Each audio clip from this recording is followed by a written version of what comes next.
Itataboy ang malas at papasok ang swerte.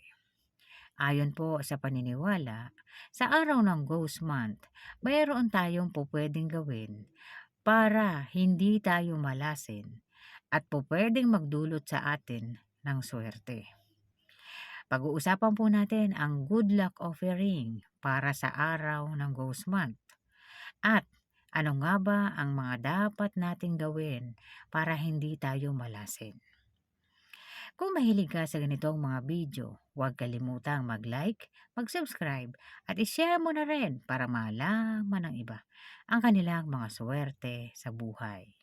Ang Ghost Month po o ang buwan na kung saan mayroong mataas na yin energies at pinaniniwalaan na ang mga taong namayapa na sila ay nagbabalik sa araw ng Ghost Month. Pupwede silang magdulot ng kamalasan sa ating lahat, lalo na kung hindi natin alam ang gagawin. Ayon po sa paniniwala, maaari kang malasin sa mga buwan na nagaganap o sa mga araw na nagaganap ang Ghost Month kapag nagpakasal ka, kapag lumipat ka ng tahanan or bumili ka ng bagong bahay, bagong sasakyan, at ang pagpirma ng kontrata ay kinakailangan ding bantayan. Kinakailangan po kung kayo ay nagpaplano ng mga ito, huwag nyo pong itatapat ito ng Ghost Month dahil ayon sa paniniwala, pwedeng magdulot ito ng hindi maganda o mga inauspicious energies sa inyo. Pag-uusapan po natin ngayon ano nga ba ang good luck offering para sa araw ng Ghost Month, kailan ito gagawin at kailan matatapos. At ano ang pwede nating gawing ritual sa mismong araw ng peak ng Hungry Ghost Festival. At mamaya po sasagutin natin yung comment po ng mga manonood natin sa dulo po ng ating video. So unang-una po, ano nga ba ang good luck offering na pwede nating i-offer para po sa panahon ng Ghost Month? Ang Ghost Month po ay magaganap ng August 13. Ito po ang opening. At matatapos po yan ng September 11. Ito po ang closing na.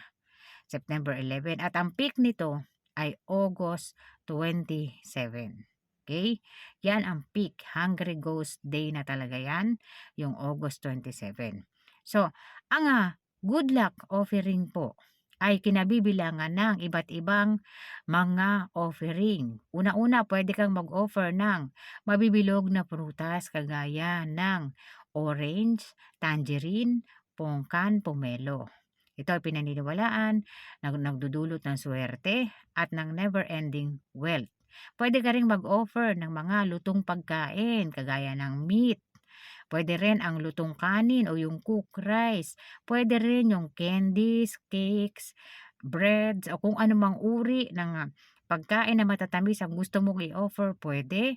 Pwede rin ang rice wine, ang tea, o kung anumang uri ng maiinom ang gusto mong i-offer ay pwede. Pwede rin ang kandila, pwede ang incense, pwede po kung anuman yung gusto mong i-offer.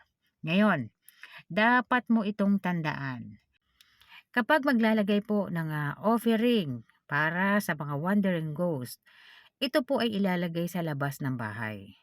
Huwag ninyong ilalagay sa loob kasi po maiimbita ninyo yung mga wandering ghost sa loob ng tahanan ninyo. Ngayon, kung halimbawa po nakapili ka na ng offering na gusto mo, nais mo na maglagay ng orange o ng pomelo o ng pongkan. Yan ang gusto mong ilagay. Gusto mo prutas. Pwede rin po yung ibang mabibilog na prutas. Pwede ang mansanas o kung ano mang nais ninyong i-offer na prutas. Pwede yan. Mga madam, mga sir. Okay? So, halimbawa po, maglalagay ka ng orange. Halimbawa, kung gusto mo ilagay isa lang, pwede. Kung gusto mo tatlo, pwede. Kung ilan yung gusto mo, pwede po. Okay? Maglalagay ka sa labas. Sasamahan mo yung orange ng candies. Kasamahan mo ng mga matatamis na pagkain bilang offering sa kanila. So sisimulan mo ilalagay ng August po. August 13, ilagay mo 7 p.m. po ng gabi. Okay? Ilagay mo sa labas. Okay? Hanggang September 11, yung offering na yan. Okay? Hindi mo siya tatanggalin. Doon lang siya hanggang September 11. Ngayon, para naman po sa, mismong Hungry Ghost Festival sa August 27 naman, eto po, dito na yung araw na nagbu-burn na ng mga joss paper, insenso, o yung sinusunog po meron pong nabibili na para sa Hungry Ghost Festival na meron ng joss paper, may insenso na, may hell money na para sa Ghost Month. Isang set na yan mga madam, mga sir. Pwedeng yan ang bilihin mo, susunugin mo na lang yan sa araw po ng Ghost Month. Yan ay pinaniniwalaan na nagdudulot ng swerte. Okay? Magkaiba yan doon sa good luck offering na inilalagay ng August 13 at magtatagal ng September 11. Hindi kasi tinatanggal yon mga madam, mga sir, hanggang hindi natatapos yung Ghost Month. Okay? Yung peak po, isang araw yan na nagsisindi, nag-o-offer din ng pagkain yan, at nagsusunog ng joss paper at yung iba pang mga kinakailangan sunugin sa araw ng Hungry Ghost Month. Okay? O yung peak po ng Hungry Ghost Festival. Pinaniniwalaan po yan na nagdudulot ng swerte. Kaya maraming nagsusunog ng joss paper, kaya maraming nagsisindi ng joss paper, insenso, at iba pang mga sinisindihan nila kapag sumasapit yung peak ng Ghost Month. At para po doon sa proteksyon naman sa tahanan natin mga madam, mga sir, maglagay ka sa likod ng pinto ng asin, sa bintana maglagay ka rin ng asin. Yung madidilim na area, lagyan mo ng asin yan. Kasi pwedeng manatili sila sa mga madidilim na area, maaakit yung mga wandering ghost dyan. Papasok sila mula sa labas, pupunta tuloy sa tahanan ninyo dahil may madidilim na area. So, ang gawin, lagyan niya ng asin. At yung mga sinampay po sa labas, mga madam, mga sir, ibaba nyo muna. Kung yan ay hindi pa tuyo, huwag nyo isabit. Kasi po pwedeng maakit sila dyan sa mga damit na isinasabit ninyo at pwede magdulot yan ng inauspicious energies sa may-ari ng damit. At yung pagsipol po ng gabi ay dapat po iwasan dahil po pwede magdulot ng kamalasan yan. At yung pagkuha po ng halaman sa labas. Huwag po kayo magpapasok ng halaman sa labas kapag gabi na. Papasok nyo sa loob ng bahay ninyo gabi na po. Huwag nyo gawin yan sa araw ng Ghost Month. Bawal po mag-swimming sa gabi at bawal po mag-hiking. Pwedeng magdulot yan ng kamalasan sa inyo. Mag-ingat po sa pagmamaneho lalo na kung kayo ay uuwi na ng gabi. Ganon din po doon sa mga mag-isang uuwi ng gabi, maglagay ka sa bag mo ng asin at bawang. Pwede kang bumili ng image ni Chong Kuei po, yung guardian po. Meron po itong pwedeng isabit sa pinto. Meron itong sticker na pwedeng idikit sa bintana, pwede sa pinto, pwede sa sasakyan. Pwede ilagay mo rin sa bag mo bilang pangontra mo sa Ghost Month po. Pwede rin gumamit ng umbrella, white umbrella goddess, yung sticker, pwede rin yan. Pangontra malas po yan. Pwede yan idikit sa dingding ninyo na nakaharap sa may pinto. Pwede yan. Pangontra palas yan mga madam, mga sir, na po pwede ninyong gamitin sa panahon na nagaganap ang Ghost Month. Pakatandaan nyo po mga madam, mga sir, na sa panahon ng Ghost Month, mataas ang yin energies. Iba't ibang enerhiya ang nandiyan sa paligid. Pwede magdulot yan ng inauspicious energies para sa ating lahat. Ito sa mga dapat nating gawin, o ilan lamang ito sa mga dapat nating gawin para hindi po tayo malasin sa panahon na nagaganap ang Ghost Month. At mataas po ang yin energies, lalo na meron pa pong dalawang eclipse ng August. Madam, mga sir, pinaniniwalaan po kasi na ang eclipse po ay malas, lalo na kapag natapat pa ito sa panahon na inaasahan na mataas ang yin energies. Okay? At para naman po sa comment ni ma'am, ayon sa kanya, saan isusuot ang jade? Ma'am, kung ang jade mo ay green, sa kaliwa po sinusuot yan. Okay? Kasi po may ibang kulay ng jade kagaya ng white, pwede sa kanan yon.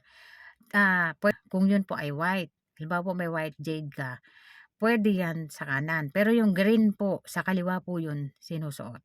Okay? At sa comment ni ma'am, kung yung isda ang nais niyang pakawalan, saan ito ilalagay, ma'am?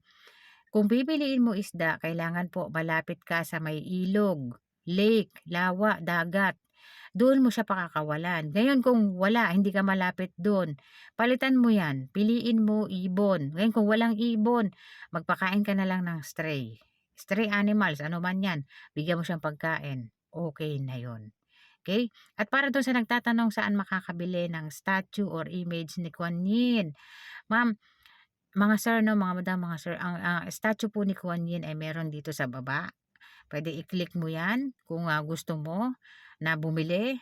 Pakatandaan po sa mga bibili ng Kuan Yin, 'yan po ay goddess of mercy at compassion, okay. So, 'wag siyang i-disrespect, ilagay siya sa isang area na matatanaw niya ang pinto. Okay, 'wag siyang ilalagay sa bedroom, 'wag po 'yun, disrespect 'yun.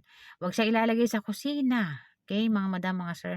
Ilagay siya sa isang area na elevated at hindi siya magagalaw kasi po 'yan ay goddess po. Kagaya ng ibang mga wealth deity natin na dapat nakalagay sa isang area kasi, puwedeng ma-interrupt yung energies at hindi ito magdulot ng swerte para sa atin. Okay, so gano'n lang naman po ang, paglalagay. Pakatandaan lang po na ilalagay siya sa isang area. Kaya para po sa mga gustong bumili ng pangontra malas ngayong ghost month, meron tayo dito. So ilan lamang po ito sa mga pupuwede nating gawin, mga madam, mga sir, para hindi tayo malasin. At pinaniniwalaan pa ito na kapag ginawa natin ito, nagdudulot ito ng swerte para sa atin. Ayon po sa paniniwala, ang pagbibigay ng offering sa mga wandering ghost, hindi na sila magdudulot ng kamalasan sa iyo. Pwede pa itong magdulot ng good luck karma para sa atin at nagdudulot ng swerte sa lahat ng gumagawa nito. So maraming salamat po sa panonood. Kung kayo po ay may tanong, comment lamang po kayo. Kapag yan ay nakita, yan po ay aking sasagutin. Maraming salamat po.